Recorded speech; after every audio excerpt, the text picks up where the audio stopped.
నిజాంపేట మండల కేంద్రంలో శ్రీ దుర్గామాత ఉత్సవ కమిటీ ఆధ్వర్యంలో కొలువుదీరిన దుర్గమ్మ వారు 6వ రోజు శ్రీ మహాలక్ష్మి అవతారంలో దర్శనమిచ్చారు. పూజా కార్యక్రమం అనంతరం గ్రామ పురోహితుడు వేలటి లక్ష్మణ శాస్త్రి ఆధ్వర్యంలో గ్రామ ముత్తైదువులు మహిళలచే కుంకుమార్చన దాత మాజీ జెడ్పీటీసీ పంజా పద్మజ విజయ్ కుమార్ దంపతుల సహకారంతో కుంకుమార్చన నిర్వహించారు. ఈ కార్యక్రమంలో గ్రామ మహిళలు అధిక సంఖ్యలో పాల్గొని అమ్మవారి కృపకు పాత్రులయ్యారు. ఈ సందర్భంగా ఆయన మాట్లాడుతూ దేవిశర నవరాత్రోత్సవాల్లో భాగంగా గ్రామంలోని ముత్తైదువుల చేత కుంకుమార్చన కార్యక్రమం చేపట్టామన్నారు.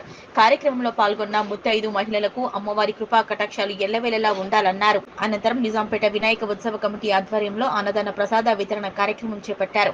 కుంకుమార్చన అన్నదాన ప్రసాదదాతలకు శ్రీ దుర్గామాత ఉత్సవ కమిటీ సభ్యులు గ్రామస్తుల తరపున ధన్యవాదాలు తెలిపారు. ఈ కార్యక్రమంలో దుర్గామాత ఉత్సవ కమిటీ సభ్యులు వెల్దుర్తి వెంకటేష్ గౌడ్, జీడి చంద్రకాంత్ గౌడ్, మాసుల కరుణాకర్, వినయ్ గౌడ్, మావురం రాజు, మల్లేశం గౌడ్, మాసుల కృష్ణ, రంజిత్ గౌడ్, శివకుమార్, వినాయక ఉత్సవ కమిటీ సభ్యులు, దుర్గామాత స్వాములు, గ్రామస్తులు పాల్గొన్నారు.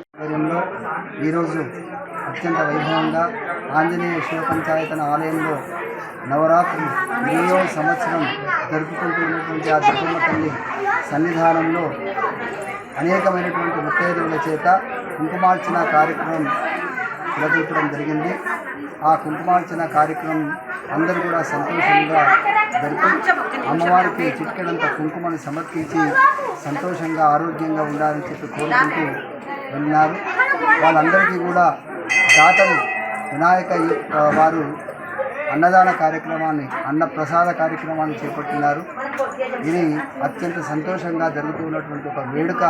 జై రగమ్మ, జై దుర్గా.